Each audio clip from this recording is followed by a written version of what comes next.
député naïe nyonso basi bazongi à part moi si naïe parce que moi si naïe aza député ye mutu a remplacer na parlement encore que makambo wana il faut tosilisa yango na bareforme oyo tozosala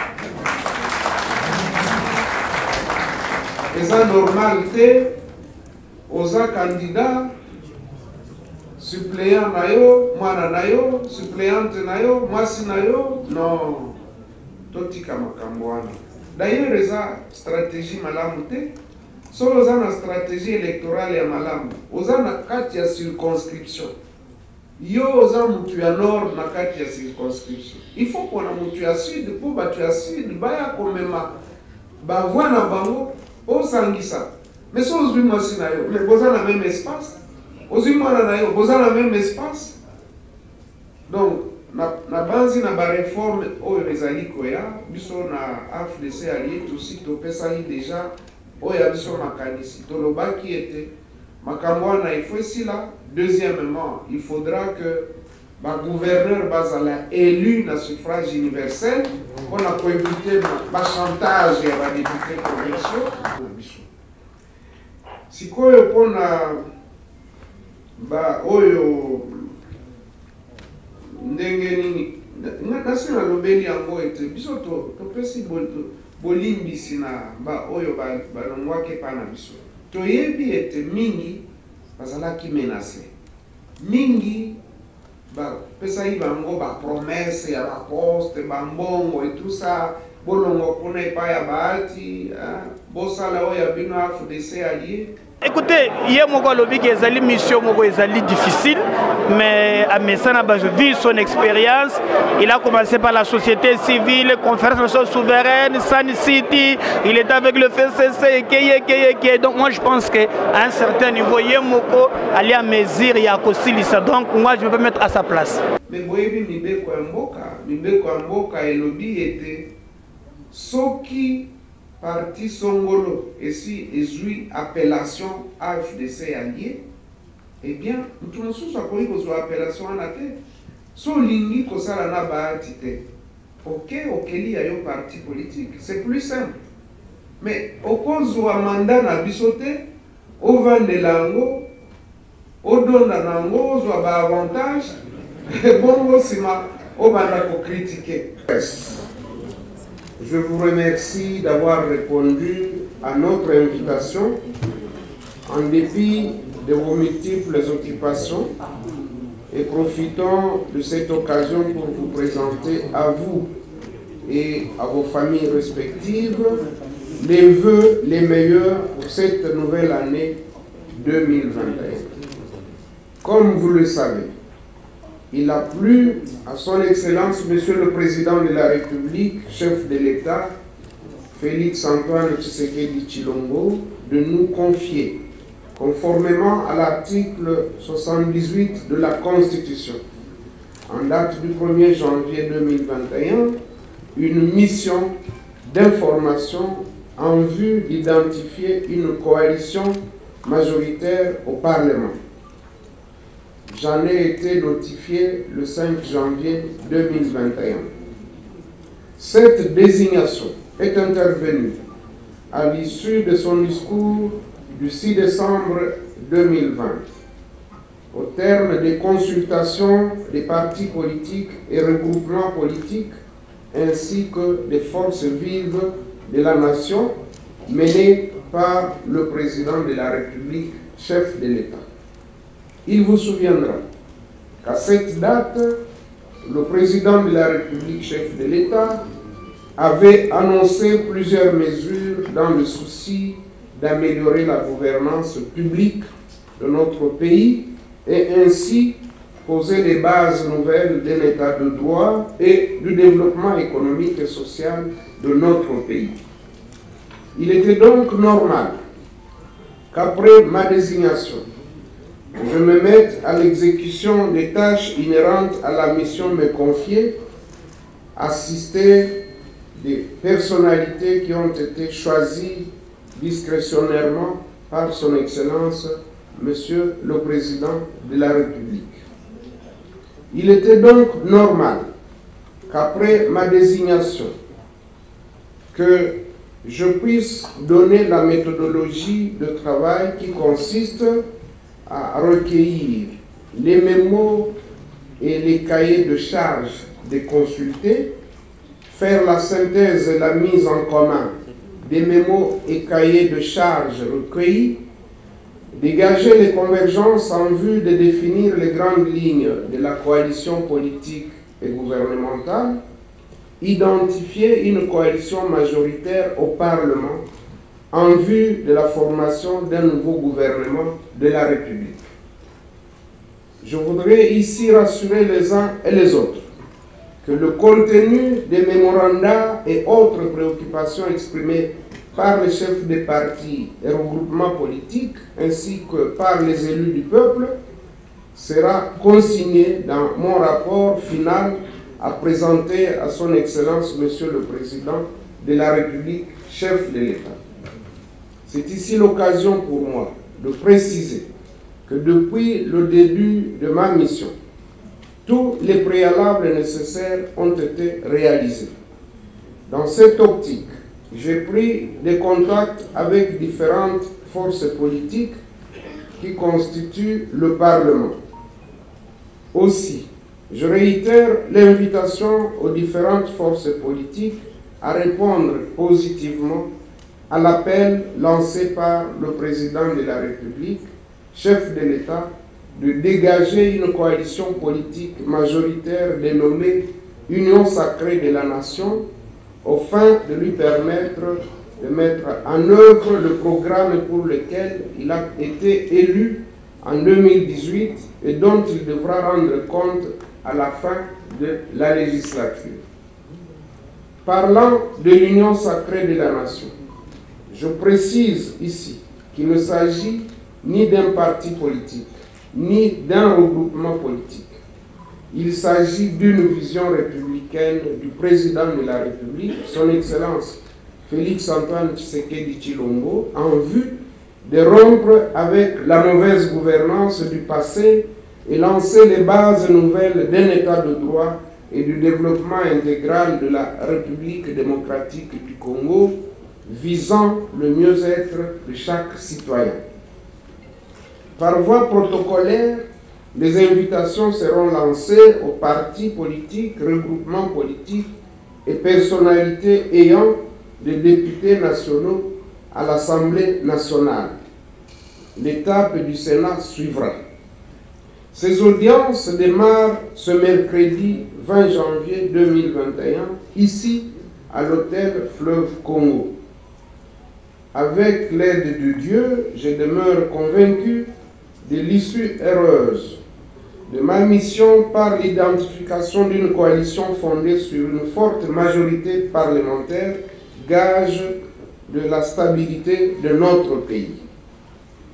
Je ne saurais clore ce petit mot sans rappeler que la démarche du chef de l'État a pour finalité de concourir au bien-être de la population congolaise dans toute sa diversité, en s'appuyant sur des axes majeurs, notamment la paix et la sécurité, le développement économique, les réformes institutionnelles et électorales, le bien-être social, l'environnement et le développement durable, le tout par et grâce à des femmes et des hommes nouveaux dans leur comportement et qui prennent la résolution de rompre avec les antivaleurs et de les combattre. J'invite donc la population congolaise à adhérer totalement à la vision du chef de l'État pour en assurer la réussite totale. Je vous remercie.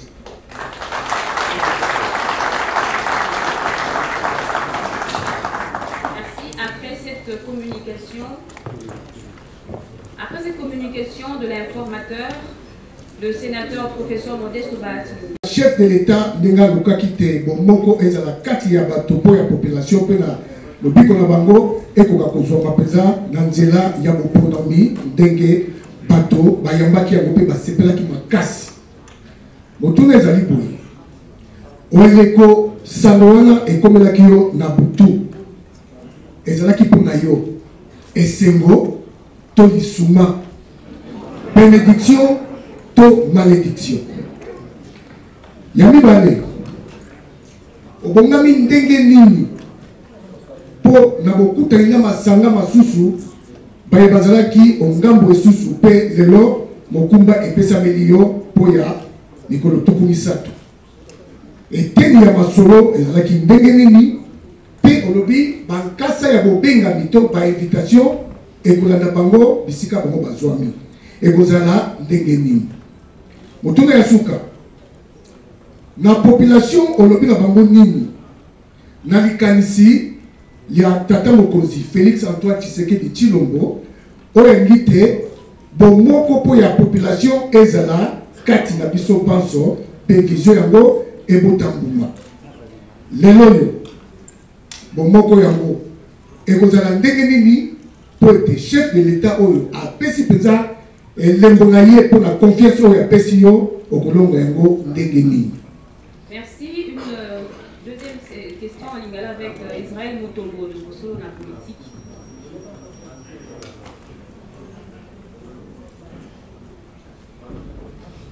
Batondi Israël Mutombo Bosolo la politique. Ndeko Bahati ozwi mokumba monene o mokonzi ya mboka pe azwaki mokano kolanda na bato oyo basalaki mabe ata koepa na ye me alandela bango te. Tolobaki esi olengelami na mokumba oyo ozwi lolenge nini okokutana to pe ozokana koyamba baoyo oyo banyokolaki yo na likambo ya FDC yo lokola Rassemblement Citoyen boye ya mibale wana natangi Steve Mbikai oyo tokozela pe tomona pe lolenge tata koyamba bana bazongi me baye na couleur mosusu ya mibale okoyamba badepute lolenge nini pamba te tozwi mwa basango. C'est comme si ba regroupement nde bakoyambama kote mosusu balobi bakoyamba badepute à titre individuel ekoyebana te okoyamba bato ndenge nini mangomba to pe moto na lolenge na yako ya komipesa na ndenge yo kosala. Kasi ya suka ndeko mwasi atunaki makambo ya mbongo na kozonga likambo wana tango yo kopesa biso ya nopo nazana ba element tango mosusu kolobaka onga na yebi soki ezala libando wana lokola nazana ba element mingi nde na kozonga. Merci. Nous accordons la parole à l'informateur pour les réponses. Merci beaucoup. RTGA demande dans le cadre du partage des responsabilités qu'attend l'AFDC et alliés. Je pense que c'est justement lorsqu'on se focalise sur ces questions-là de partage des responsabilités qu'on biaise la vision du chef de l'État. Je pense que quand nous avons accepté d'accompagner le chef de l'État dans l'Union sacrée, c'était pour que nous puissions tous réaliser que le pays est devenu la risée du monde. Alors que le pays est béni de Dieu, il regorge de beaucoup de ressources naturelles et humaines, mais le peuple n'en tire pas grand-chose. Le peuple est parmi les plus pauvres du monde. Nous devons avoir un idéal.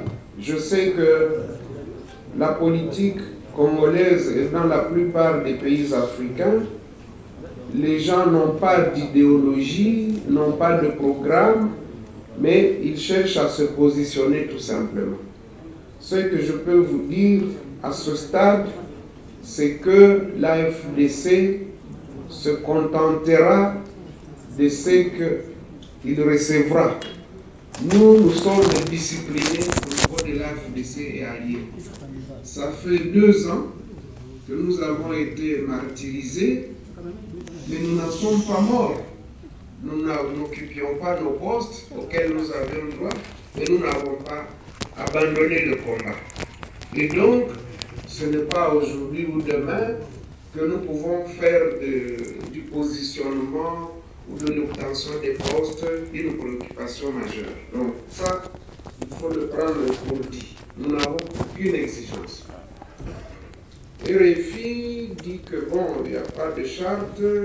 Est-ce que nous pouvons nous attendre à une majorité relative ou on a biso ya mboka na lingala nekozaki atuni ete mokolo oyo mokonzi ya mboka ponaki ngai mpona azala informateur atuni soki ezalaki esengo to lisuma ata yo moko ndekozaki ndenge nini nga nakoki kosepela te soki mokonzi ya mboka aponi ngai nazwa kokumba wana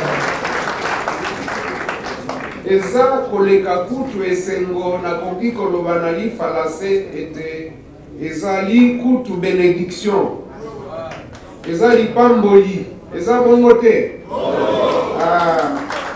et donc yeba ete ezalaki esengo mpona ngai mpona famille mpona regroupement politique na baoyo nyonso bayebi bitumba oyo biso tobunda banda conférence nationale souveraine koleka na société civile tobundaka mikolo na mikolo mpona mbongo wana ezala na kati ya mboka na biso boyebi yango boyebi histoire ya mboka na biso sikoyo mpona kokutana na masanga mosusu biso tokopona te tokokutana tokolinga tokutana na bato nyonso na oyo batikala na ngambo kuna na oyo bazali kote na biso po basengi biso topesa nombre ya baoyo bakoki koconstituer coalition majoritaire et donc coalition wana tokoluka yango esika nyonso ekoki komonana esika nyonso ekoki kozwama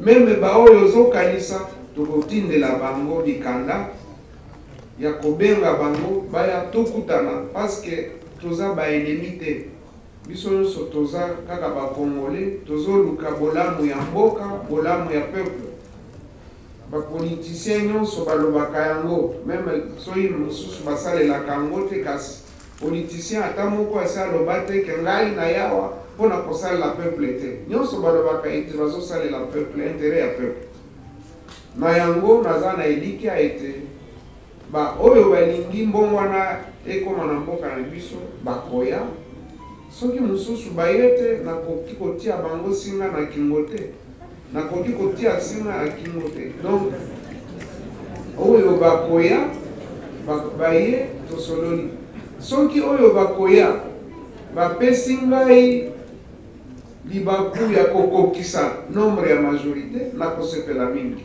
kasi tolingi bango nyonso baya parce que même so olingi kotikala na opposition kasi il faut ya koloba ngo ke ngai nalingi natikala na opposition donc korépondre na invitation eza kaka légende ya bato oyo baza bien éduqué eza bongo te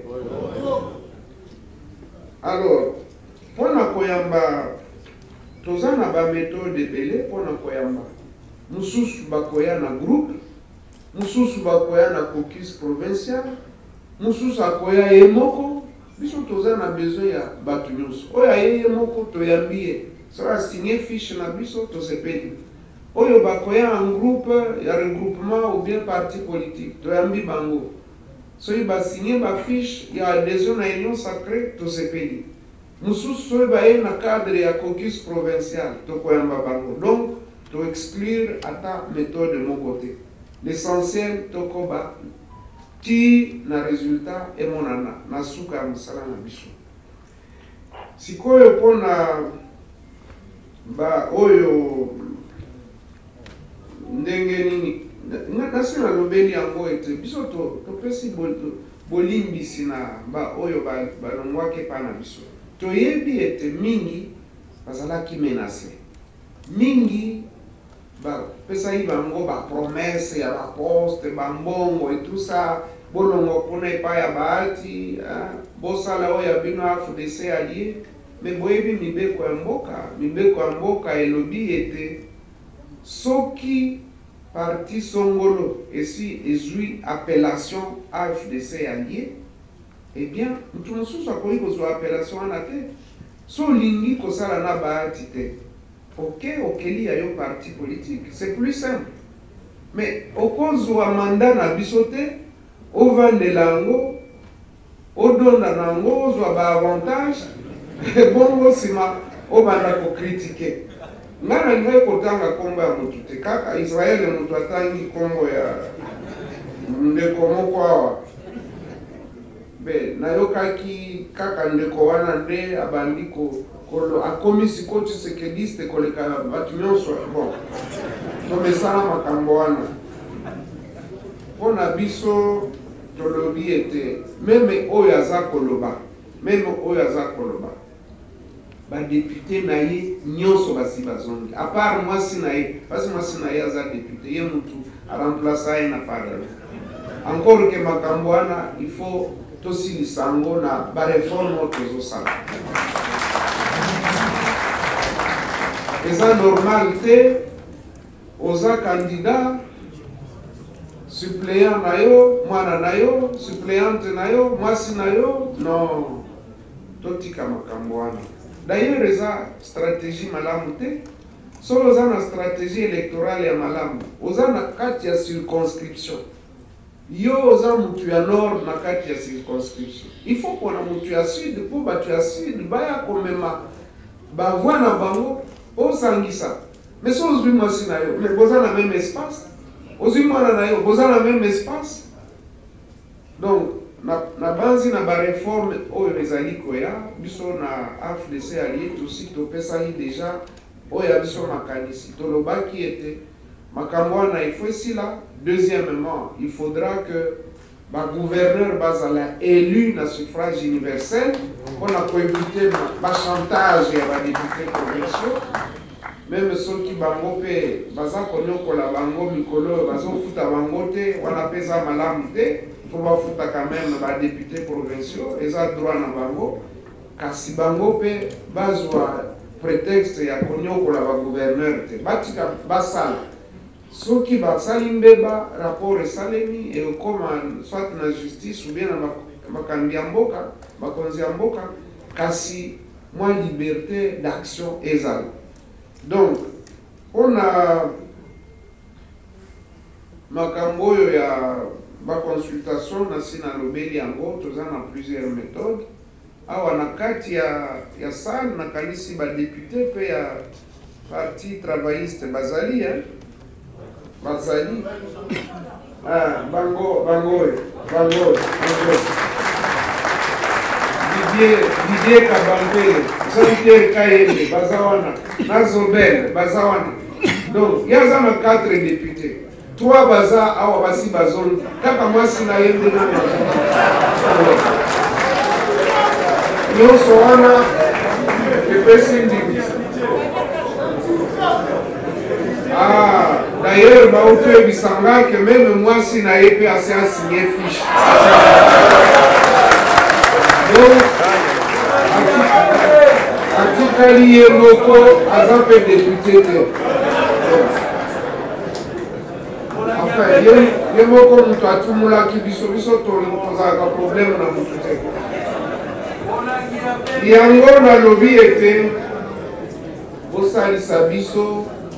Tomema mbongwana ya solo na kati ya mboka na biso totika bilobaloba soki ndeko Israel mutomba kokiko ya awa ala kisabiso preuve ya 1,500,000 bakoya kotumba ndako na ngai kokanisake naza na mbongo bakoya kotumba ndako ya ba assistant ya panel alors que baza wana ata moko azwi $1 te 1 franc congolais te. Voilà.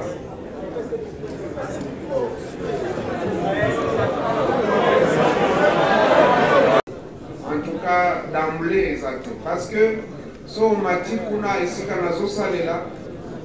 a installé secrétariat Nangai, Mikanda, Yobakokabola, et Panabino, tout ça, eh bien, nous sommes ici, les osales makaka, n'a pas moyen propre. Sauf qu'il y a dotation et kozala. Wana eza ngai mutu nakoki kodécide na yango te. Mais biso tozosala avec nos propres moyens. Ba membre ya panel baza wana mutu na mutu aza kosupporte bato oyo azosala na ye. Jusque là, en tout cas, nano tosali état de besoin te ya koloba voilà budget yangoyo. Non, non, biso tosali yango te. Ce qui nous importe pour le moment, d'abord résultat ya mosala oyo mokonzi ya mboka apesa ye biso.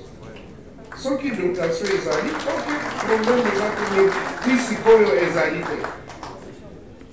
Voilà, merci beaucoup. Le ministre Pius Mwabilou, qui est représenté par la professeure Marie Nyange, dans les droits de la présidence, donc de leadership de AAA. Et je crois qu'à DRP également, il y a eu une réunion de l'organe suprême. Comme vous le savez, dans tous les regroupements, l'organe suprême, c'est la conférence des présidents qui a décidé à la majorité de confier la gestion à M. François Rubota. Mais donc, nous en tiendrons, si les gens n'apportent pas les documents, nous avons le journal officiel qui nous renseigne sur toutes les données. Parce que vous pouvez faire quelque chose si vous n'avez pas signalé ça au ministère de l'Intérieur et que ce n'est pas publié au journal officiel, ce n'est pas opposant le tiers. C'est ça la légalité aussi. Et donc, nous ferons de notre mieux pour qu'on puisse rester dans la légalité. Mais comme vous le savez aussi, notre souci, c'est d'essayer de réconcilier aussi les uns et les autres. Et ce processus est en cours en ce qui concerne les Palous et tant d'autres, parce que nous voulons refaire l'unité. Voilà les éléments de réponse que je peux donner à ce stade aux questions qui m'ont été posées. Je vous remercie infiniment.